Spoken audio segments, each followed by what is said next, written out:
আলহামদুলিল্লাহ কয়েলের কানেকশন সঠিকভাবে সম্পন্ন করছি। এখন এটা আমি সেটিং করব। দেখুন এইখানে একটা জয়েন দিচ্ছি, এর ভিতরে একটা জয়েন দিচ্ছি, এর ভিতরে এইখানে একটা জয়েন দিচ্ছি, এইখানে একটা জয়েন দিচ্ছি। এখন দেখি আলহামদুলিল্লাহ কি হয়, অপেক্ষা করুন। কেবল তার দিয়ে সংযোগ স্থাপন করলাম, তারপর আমি কট সুতো দিয়ে আবার বাঁধার চেষ্টা করব। আলহামদুলিল্লাহ কট সুতো দিয়ে বাঁধানো শেষ। এখন আমি এটা সেটিং দিব। কম্প্রেসারের হোলের মধ্যে স্থাপন করলাম।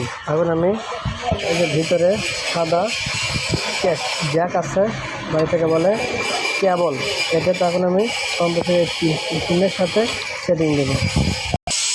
আলহামদুলিল্লাহ আমি সঠিকভাবে সম্পন্ন করতে পেরেছি। এখন আমি দেখব এটার মাপ আছে না নাই। আসলে একাই তো, এই জন্য একাই মাপ দিচ্ছি।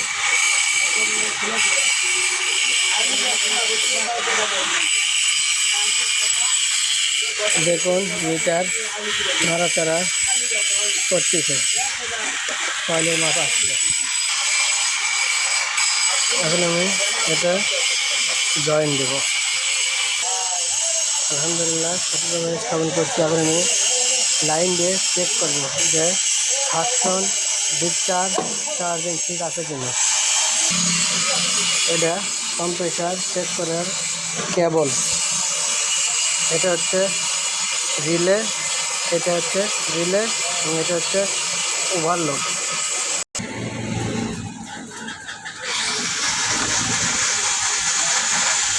দুর্ভাগ্যজনক বিষয়, কয়েল দিয়ে ধোঁয়া বেরোচ্ছে।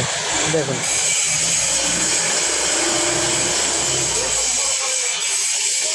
কপাল খারাপ, ঠিক হয় নাই গায়ে। তবে আমি আবার অন্য একটা চেষ্টা করব। আলহামদুলিল্লাহ সকলকে ধন্যবাদ।